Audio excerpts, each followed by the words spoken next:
Hi, y'all. Jennifer Ledet here. Well, since pivoting, adapting, rebuilding, and reimagining have been constant these past few months, I wanted to bring you some leadership inspiration and insights by taking the pulse of some really smart, savvy, and sometimes sassy women leaders. In this series, you'll hear what they're doing and maybe even pick up some lessons and tips on what you can do and how you can excel in this wild new world of work. I am delighted to have with me Juli Scholar, who is the Human Resources Director for the Port of New Orleans. So Juli, thank you for being with us today. Thank you for having me. To have you. So we're just really having a conversation and taking the pulse of these smart, savvy, sometimes sassy women leaders, and just kind of getting a feel for what you're going through and what you've experienced throughout this season of uncertainty that I'm calling it.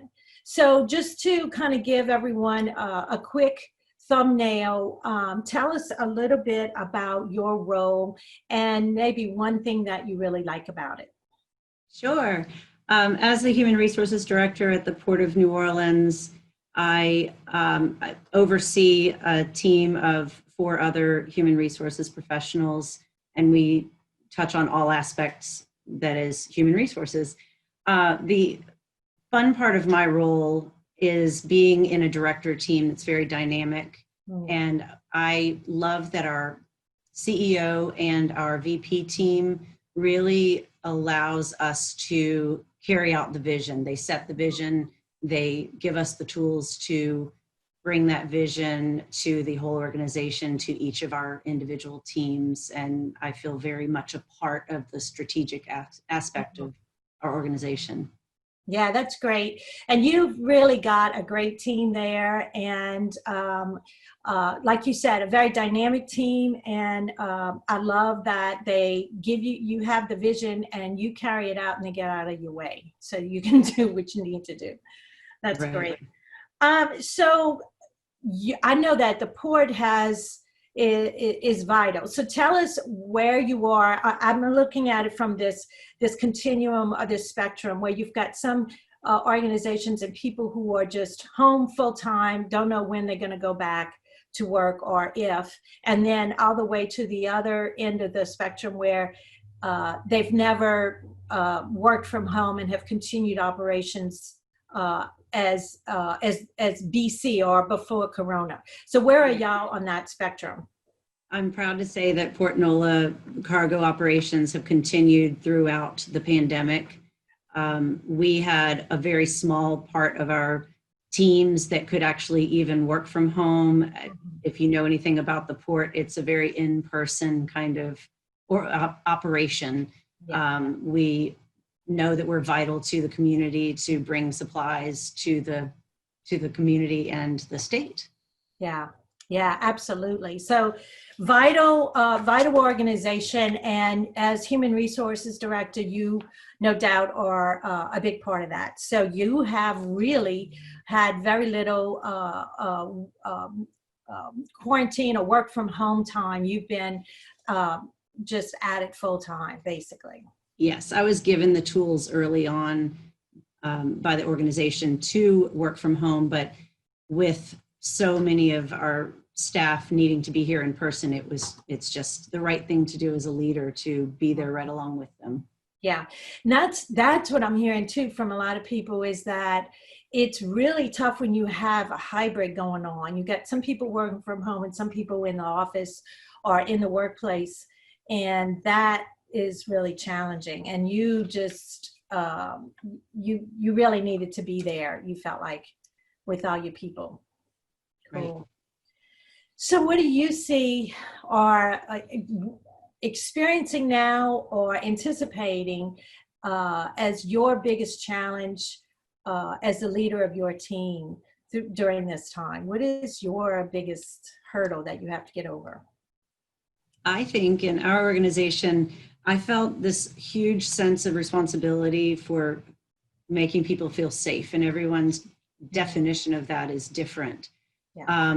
Really trying to be the resource and the guide through these trying times, managing everyone's different perspectives and opinions about how it should be done was certainly something that I felt was a challenge, but one that I felt proud to be on the team trying to help come up with what we were going to do as a whole organization.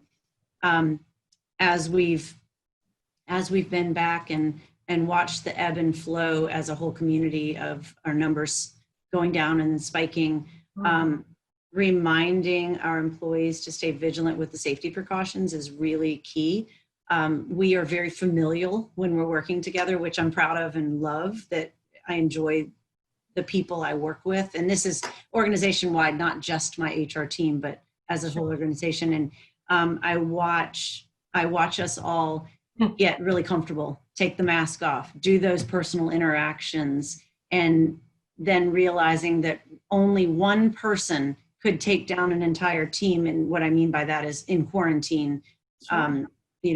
The business operations, and more importantly, reminding people that the health and safety of not only themselves, but everyone around them is so key. So I think the challenge is just making sure that people stay vigilant. Yeah, absolutely. It's personal. You have to remind people, because I know for one, I'm a hugger. Yep. So that is the first thing that had to go. And we just need to be reminded, because we fall right back into our patterns and our habits when we meet up with somebody, and it's really easy to forget. So it's good that you're there to kind of remind people. And then that's a lot on you, though. I mean, that's a lot on you, and that can be really, really challenging for you personally. And so what do you think, what has been or will be the biggest challenge for you personally from a personal perspective? Well, I have a 15-year-old son. I am not unique in this challenge, but just figuring out a way to meet all the needs of my position while still seeing to his needs, the distance learning, and he's quite a bright person. He always needs that little prompting of time management and organizational skills. He's a 15-year-old boy, Yeah. And so I don't know how you do it. Pardon? I said, I don't know how you do it. I find keeping my mind on my work while I'm at work, while in the back of my mind wondering what he's doing and if he's getting it done is, and I'm not unique in it by any means. No, but it is an adjustment, and it is a challenge.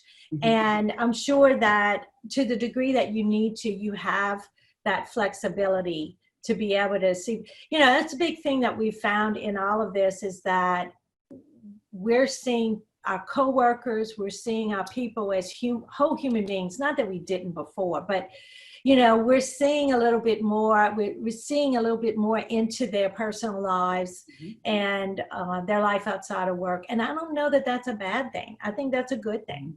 The more you know about someone, the more you understand where they're coming from, and then that builds trust. And that's really, really important on a team. So I think that's going to be one of the good things that comes out of this, is that we're going to have stronger bonds within teams, because we know each other better. I agree. It's interesting because we kind of laugh about the things that have emerged, and I even put it in my included it in my recent newsletter, that there's some fun things you can do when you're working remotely or you're not in the same place. You can do Zoom bingo, and where someone, as soon as somebody's dog barks, you mark off that square, and somebody stood up and they're wearing shorts or, God forbid, pajamas or worse. And so, you just kind of have to roll with it and laugh a little bit. And, I think in the long run, it's going to be one of those things that helps us to be a more cohesive team in the long run. I love it. I agree. Yeah. So what did everybody's kind of had an opportunity to reassess and take a look at the way they work and they lead. And you know, it's not just about the compartmentalization of work and then personal life. We've integrated so much more of our personal life in with our work life and vice versa. So what, if anything, what have you learned about yourself in all of this and how you work and lead? I think that a big challenge for me that I learned about myself really early on and quickly was being as adaptable as possible to my team, how they like to communicate, and each one of them is a little bit different in that. So really working with each of them individually to say, oh, well, you don't like, for example, don't like to be on the video on Zoom, but willing to be on the Zoom call. That's great. So, you know, you have to communicate in that way. One of them, we had a good frank conversation, and she didn't love me checking in every day. How you doing? What's going on? What can I help you with? She didn't love it. And she was able to tell me. And so we worked out a different way to communicate, where she gives me updates 2 or 3 times a week by email. And of course we talk when we need to, but this works for her because she's a very autonomous worker and really very self-motivated. Doesn't want me in her business all the time. And that's, you know, and it's fair, and I respect Sure. Yeah. her. So yeah, being more adaptable is always going to be a good thing. You know, because a broad brush, one size fits all approach is just not going to cut it. Everybody's different. And so understanding that and appreciating that is huge. And, you know, we start to see, and kudos to you for being so attentive to that and listening for that and being open to that. Because, you know, natural tendency is to communicate the way we always communicate and hope that everybody else gets it. But, you know, in reality, that's not going to be as effective as adapting to each individual. And since they are or have been kind of independent or autonomous, it's good to give them communication in a way that is going to work best for them. It just makes sense. It just and I'd like to add a different subject, which is, you know, we live in a region that has lots of evacuations and disruptions year to year. We're pretty used to being ready for it. I feel way more secure right now than ever before in knowing that if we all get dispersed somewhere else, we're going to be able to continue to work. And that's huge. Because Port Nola is vital and essential. And it's good to know, I mean, didn't want to have to find out in this way, but it's good to know that y'all are going to be prepared if that ever happens. And Lord knows, we are praying away hurricanes in 2020. We don't need that right now. But if we have something, it's good to know that y'all are prepared. And I think a lot of people have found out, you know, that there is a lot that can be done, and they are thinking more outside the box and being more creative about how they work and challenging those paradigms. You know, we've just accepted that this is the only way that we can work. And I know in y'all case, y'all haven't all been in the office at the same time. You've kind of been platooning, if that's the right term. It is. And I think that's really cool because it kept the numbers down now who were in the office at any given time, but it allowed you to all come and go. And I know that it goes without saying, y'all have taken immense safety precautions, and you've got your cleaning people coming in repeatedly throughout the day, every day, and taking care of all of that kind of stuff. So your employees have a really safe environment, which we all want. That's the only way we're going to have people want to come to work and continue to be productive, is feeling that they're in a safe environment. Absolutely. Absolutely.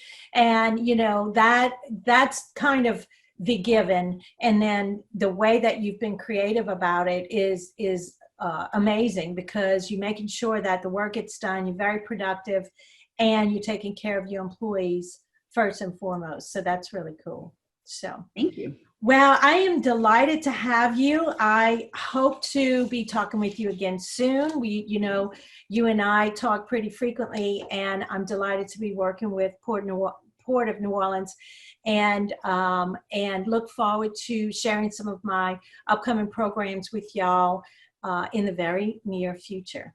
Yes, So, ma'am. Julie, thank you for coming on. Julie Scholar, Human Resources Director for Port of New Orleans. Thanks, Thank Julie. you. Thanks. I'm now going to ask you a question. How are you reimagining what's next? Pop a response below so we can continue the conversation. Be sure to hit subscribe so you can get more inspiration and insights from these smart, savvy, and sometimes sassy women leaders.